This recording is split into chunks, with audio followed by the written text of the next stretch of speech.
Body language बहुत ज्यादा मायने रखती है।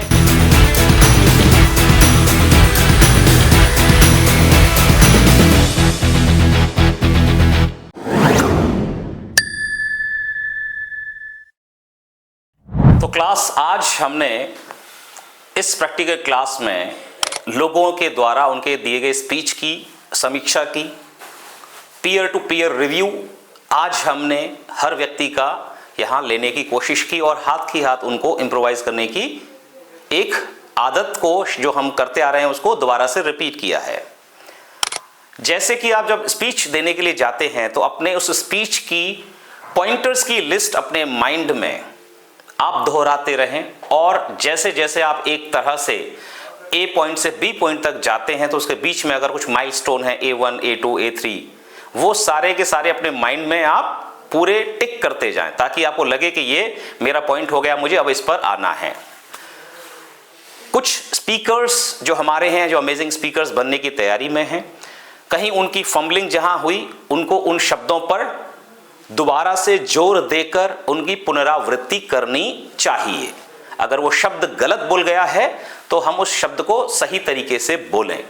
और जो हमारी स्लैंग है, हम जहाँ भी रहते हैं, अब दिल्ली है या बिहार से हैं, यूपी से है, तो हमारे वो स्लैंग के जो शब्द हैं, हमारी एक साफ सुथरी भाषा को कहीं मलिग्न ना कर दें, इस बात का बहुत ध्यान रखना है। जैसे कि हमार को या कुछ ऐसे शब्द, उनको आपको अवॉइड करना चाहिए। और ये बात हमेशा याद रखिए कि जब भी आप मंच पर हैं, लोग तसल्ली से आपकी प्रतीक्षा कर रहे हैं कि आप बहुत ही बेहतर कंटेंट उनको उस स्पीच में डिलीवर करने वाले हैं।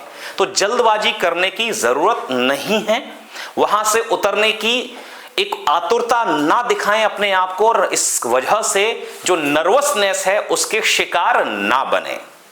और जैसा कि कुलदीप ने इस बात पर जोर दिया है कि आपकी बॉडी लैंग्वेज बहुत ज्यादा मायने रखती है। किस तरह से आप खड़े हैं, आपके पैरों के बीच में खड़े होने में कितना गैप होना चाहिए, आपके हाथ किस तरह से मुद्रा में होने चाहिए। अननेसेसरी हताशा भरे अंदाज में आपके बॉडी के पार्ट्स गिरने नहीं चाहिए। आपको ध्यान रखना चाहिए कि आपके हाथ संयमित रूप से इस तरह से जैसे मैंने रखे हुए हैं, या इस तरह से ओपन पाम, या फिर ये स्टाइल, या फिर इस तरह से जब भी आप आगे पोज दें पब्लिक के सामने, उसमें एक दम होना चाहिए।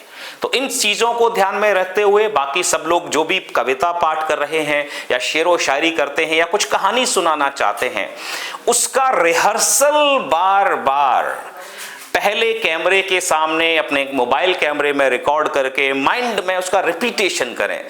जब तक कोई स्टोरी 25-50 बार आपके जहन में आपने इमेजिन नहीं की, उसको उमड़ने घुमड़ने का मौका नहीं दिया है, उसको जीवंत चलचित्र रूप में आपने जब तक इमेजिन नहीं किया है, आप उसको बहुत ढंग से सहजता के साथ स्टेज पर कभी शेयर नहीं कर पाएंगे, बोल नहीं पाएंगे। तो आपको इमेजिनेशन का सहारा एज अ स्पीकर लेने की आदत अब डालनी शुरू कर देनी चाहिए।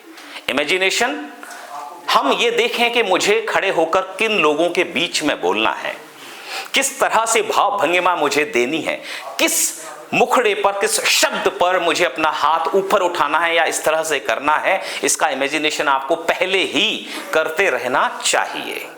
और जब आपके सामने बहुत सारे स्पीकर्स ऑलरेडी बैठे हुए हैं तो आप कोशिश करिए कि आपको 4-5 स्पीकर के बाद आप बोलने के लिए उस आयोजक से कहें, ताकि आपको कुछ शब्द मिल सकें, आपका कॉन्फिडेंस भी जो है बिल्डअप हो पाए और आपके पास अपनी नर्वसनेस को खत्म करने का भी कुछ समय मिल जाए। पानी पीकर गले को तर करते रहें, डायफ्राम से बोलने की आदत डालें, ठहराव के साथ बात करें। तो ऐसी ही और बेहतरीन और बारीक सूत्र और सीक्रेट्स के लिए माइंडोस्टॉक के इस चैनल पर आप बने रहिए। Thank you very much.